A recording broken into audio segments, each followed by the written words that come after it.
you are really unlikely to meet your annual goals. And I said what I said, and I'm going to talk about how you can challenge that and actually achieve more in 12 weeks than you can usually in a whole year. But before we get into that, let's go over what I am using and what I am doing whilst we chat. So I am memory planning the week of March the 24th, I want to say. I don't know. I'm so bad at this. 5, 4, 3, 2, 1. March the 30th. That was not even remotely right. I haven't put date dots on this spread, as you can guess. In my in my 7x9 Tilly Journals planner, using this beautiful kit from Josephine Bow Designs, which was a subscription kit. It will come to the shop in the next year. And I use this kit because we had my daughter's birthday party this week, and her birthday party was vaguely the Very Hungry Caterpillar themed, so it's felt very apt to have this sort of fruit themed kit, and it's super cute. It's my first time actually using a Josephine Bow Design kit in forever, and I was really worried about being able to colour block, but it's actually gone really well and I was pretty happy with it. I did have to, rather than using little things, I quite often used to pop 2 things on a half box because I never use half boxes, and her kits have quite a lot of half boxes in, so that was one way that I actually made this work for me. And actually it worked really well, so I was pretty pleased. I did make sure that I didn't have too many like day extenders on this week, because she does have 8 full boxes. So her kits are like 4 pages, and then there was an extra page and a half, I think, because it was a subscription kit. And I had the underlays as well. But I made sure to choose a week where I didn't have that many extenders. So I had 2 days that needed 3 boxes. So they just didn't have a full box on, and that was for Saturday and Sunday. I also am going to leave a couple of things out of this week because it's just not my information to share, so I will do that at some point. I will pop those in, but yeah, it's just not my information to share, so if you see some blank boxes, that's why. Other than that, what have I got? I didn't need a foil bundle or anything because this came with underlays, but I did also pull in some underlays from Squirrel Prints Co. to add a little bit more sparkle, because can you have too much sparkle? Not in my opinion. So yeah. Then I do have my stickers pulled out in my Planner Face reusable sticker album. I do PR for Planner Face, so you can use Tilly to save 10% if you're shopping. I PR for Anna because I absolutely love her stuff, not because I get free stuff, but I do get free stuff for promoting her stickers. The other thing I have is I have my scripts that I have made myself, pulled out so that I don't have to write my planner, because I love the old script life. That's it for what I'm using and things, so let's have a little look at the week and what happened. So this was, as I've already said, the week of my daughter's birthday party. So on the Monday we had our Patreon co-working call, and I did some goal planning and then recorded some voiceovers. The rest of the day I had some play with my daughter, and then we had a fundraising meeting for a local charity that I'm helping to do some fundraising for. On Tuesday I had a doctor's appointment about my blood tests being abnormal, and also just like the fact I've got fatty liver disease. Fun. So yeah, we had that, and then did some editing, was planning what we did for my daughter's actual birthday, which was the Monday following this. Had GP teaching, and then saw my psychiatrist for an appointment, which was my penultimate appointment with her, I think. Oh no, yeah, I saw her no, this must have been my last appointment with her. So this was the appointment where I was discharged. Then I had some play with my daughter and was just feeling overstimulated and a bit stressed out in general. On Wednesday, Bayla was at nursery and we did lots and lots of tidying in the house, wrapped her gifts, and was doing party prep most of the day. I did also film a plan with me, and when she was home from nursery, we had some play. On Thursday, I was at work, but I was not feeling very well. I had a really sore gum. My wisdom teeth are properly impacted, and I need to have something done to them long term, but at the moment they're not causing too many problems, but every so often they flare up, and this was one of those days. But then I left my breast pumps at work and I had to go back because it was a bank holiday on Friday, so I had to, after my mum actually picked Bayla up from nursery, and then I grabbed her off my parents and went back to work to pick up my breast pumps, which was very annoying. But luckily Thursdays are our late opening at GP practices generally, so yeah, when we came home we had some play and some cuddles. Friday, as I've said, it was a Good Friday, it was a bank holiday, so I marked that in, and then we did some party prep, did some shopping again for the party. I was working on making Bayla's birthday crown and also decorated her birthday cake, which was where the Very Hungry Caterpillar theme really came from, was that we themed her cake around it, and then the party just became a little bit mini very hungry, had to pull a themed. Then our friend Jack arrived and I carried on sewing the crown. On Saturday, I've just marked in that Jack was here and that was sewing the crown. We had cuddles and milk. And then it was time for Bayla's party after some prep, which was really, really lovely. Unfortunately, my mother-in-law and brother-in-law didn't make it because they got a flat tire.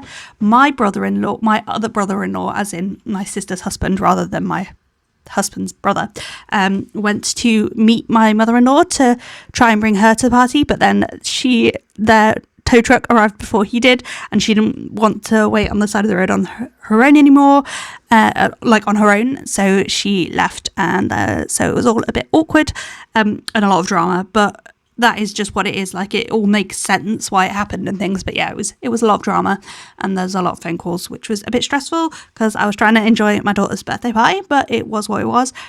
And they did come the following week, so we did still see them within a week of her birthday.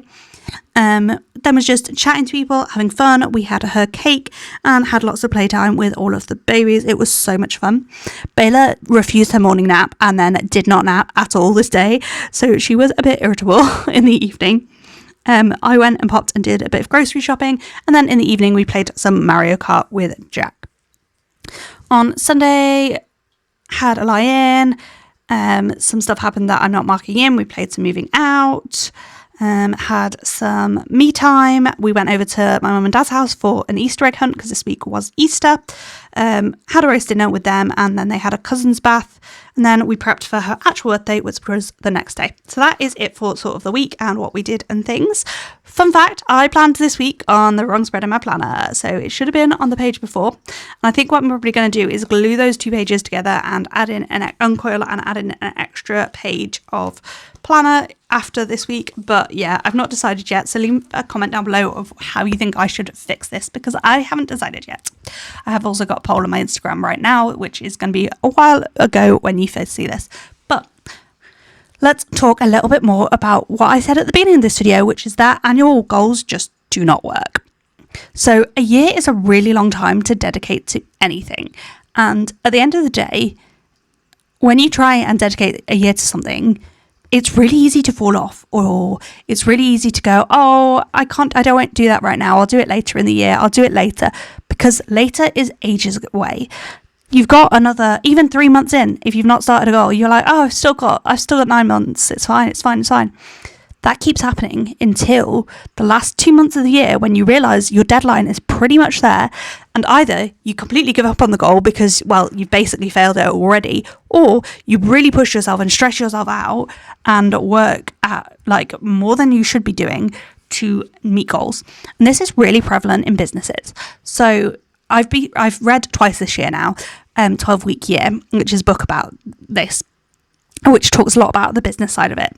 But most businesses do the majority of their selling, their work in November and December, because that is their year end, other than financial companies, which tend to do most of their work in February and March, because that 1st April is their year end. So we know that deadlines work. We know that the end of the year works. But February, you've got no motivation to work to meet a goal that you've got till December to meet. So that's where the 12-week year or 12-week goals or quarterly goals really come in. So the way I like to treat this comes from Joshi Corinne, which is that you have 3 cycles and then a reset week, and that is your 12 weeks. And the reset week should be used to finish off any last bits of goals and also prep for your week ahead. It's actually a very similar idea to the 12-week year. But anyway, I really like that. There's a lot about why this works so much better. Essentially, giving yourself that much shorter deadline motivates you a lot harder. And when you start to see your goal period as 12 weeks rather than a year, you realise how important each day is. So in a whole year, a day is only 165th of the year. In a 12-week year, it is, oh my god, this is quick maths that I cannot do. 12 sevens. Who knows what 12 sevens are? It's 84 is an 84th of your year. So it's a third. It's a quarter like it's 4 times bigger deal, if you see what I mean, each day. But even more than that, if you see each month as a quarter and each week as a month and each day as a week, because you're using a 12-week year, actually skipping something for a day feels like a bigger deal, because you're not skipping it for a day, you're skipping it for a week. You're like, I'm not doing it this week. And saying, I'm not doing that this week is much harder than saying, I'm not doing that today. And it's just a bit of a mindset shift. It also, we know that humans work better with deadlines. So you now have this shorter deadline of only 12 weeks. So you will push yourself harder to meet things. And that's not to say that we need to work, go all the time. I am a big, I can't think what the word is. Like, I really encourage people to have goals about leisure time and about family time and about social time. I think those goals are probably more important than any other goal you'll set. But also, when you're setting these shorter term goals, it's harder to skip things. Like, I am somebody that really struggles with leisure and chilling out and doing fun things. And one of the ways that I've done that is by implementing this. And that's because I find myself, I tend to have a new hobby every 3 months. Realistically, that is just kind of how my brain works. I am a serial hobbyist. I have ADHD and I struggle to keep focused on things. And that's another reason the 12-week year really works for me. It's partly because of our whole societal idea that, we can't relax and that we must be go and instant gratification. Well, instant gratification is much, much easier when, you're thinking about a short period. You need to try this, because realistically, I'm saying this and you'll be like, oh, whatever, but you actually need to try it. And my reason for that is, until you actually try this and see how much more you can achieve in 12 weeks than you have when you previously be setting annual goals, is unreal. And you need to see this as different to quarterly goals. You're setting, yes, your goals might be a little bit smaller. Like, you're not going to set a quarterly goal to completely revamp your entire house or to redecorate 5 rooms in your house, because that's not realistic. But I don't know, for me, previously when I set annual goals, I'd set something like, I'm going to declutter a room every month. Well, it would get to about April and I'd be like, I've not decluttered any rooms, so I'm just not going to declutter any rooms. Or I'd start trying to do 4 in April and then I'd get myself overwhelmed and fall off. But the joy of the 12-week year is that you can go, if I don't actually declutter this month when it's on my action list, then it's not going to happen. And I think that is a really good reason to actually, when you plan out your goals, yes, we don't need a full goal plan, and a full goal plan, as I've previously discussed, is not actually helpful. But because I've said, vaguely this needs to happen in this week, you are far more likely to do it, because you're like, well, if I don't do it this week, then I'm going to have to squidge it in somewhere else where I don't necessarily have time. And you won't have time because you are trying to meet so many different goals and things. And I'm not even sure whether I'm particularly making sense anymore, but I just find this a really motivating way to look at things. So making that plan to how you meet your 12-week goals is really important. And I think there's a lot of debate about whether goals should be specific, measurable, SMART goals. I'm in the middle.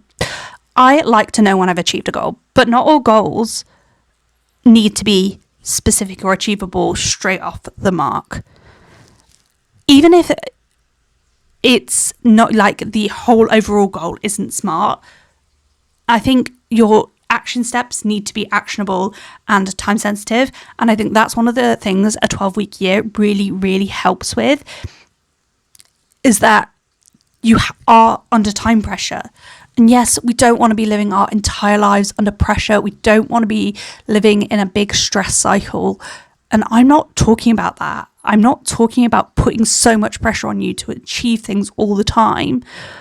But it's a mind shift switch from, I don't know, how many times have you set the goal to lose weight over the year? How many times have you actually achieved that? But if you look at each month individually, most people lose weight in January and February. And then March, April, they tend to put a little bit back on.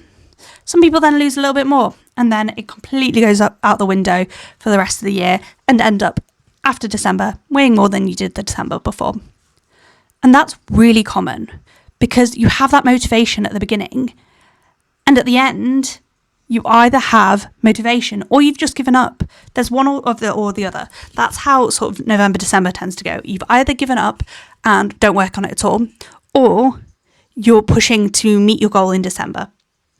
So rather than give yourself a whole year to do that cycle of motivation, lose motivation, backtrack on your goal progress, and then near the end of the year, reprogress, rather than have that big backtrack in the middle, why not shorten your year? And your first month of the cycle of the quarter, this 12 weeks, your first 4 weeks, you're motivated because it's the beginning. The second, you're like, yes, you can be a little bit less motivated than this because it's not like you've still got 2 months to go. You've still got 2/3 of the time. You've got this. This is okay. And then the third month comes and you're like, oh my gosh, it's the end of the year already. I've got these last 4 weeks to push through and to get stuff done. And so that's why I find that so much more motivating, because you do the same cycle you do in 12 months, but you do it over 12 weeks instead. And honestly, it really has been game changing for me. I used to, before I set 12-week goals, I used to set quarterly goals as part of my annual goals. But at the end of each quarter, I would review my annual goals and see whether they were still relevant. And basically, I was kind of already doing this. And that's why I was managing to achieve things. I've had 305 probably people tell me that they don't know how I get so much done. And like, I tell people that I used to work full time as a doctor and run a YouTube channel and run a shop. And they were like, how did you do that? And the answer is, I was really disciplined about my time and I was really disciplined about my goals. The reason I do less now isn't because I can't do as much or because I'm achieving less. It's because actually my goals and my achievements have changed. I've gone from wanting to live in hustle culture to actually wanting to enjoy my life and to focus on my family and my friends. And actually, I would say I'm achieving just as much. I'm just achieving it in a different way. Yes, I work part-time now, but I get a lot more family time. I get a lot more enjoyment out of life. And that is really important. So I really think as part of your goals as well, enjoyment should be part of those. That is the key to this at the end of the day. You want to have fun and things, that needs to be part of your goals as well. It shouldn't just be hustle culture. And I think that's what's wrong with a lot of goal planners and a lot of goal systems, is that they promote hustle culture. And I'm not wanting to promote hustle culture here, but I am wanting you to achieve your potential. But that's all I've got time for. I hope this has made some sort of sense, and let me know what you think of a 12-week year in the comments down below. Thank you so much for watching. On the screen now, YouTube will be recommending my previous plan with these and a video it thinks you'll enjoy. Don't forget to comment, like down below, all that kind of jazz, and I'll see you in my next video. Bye!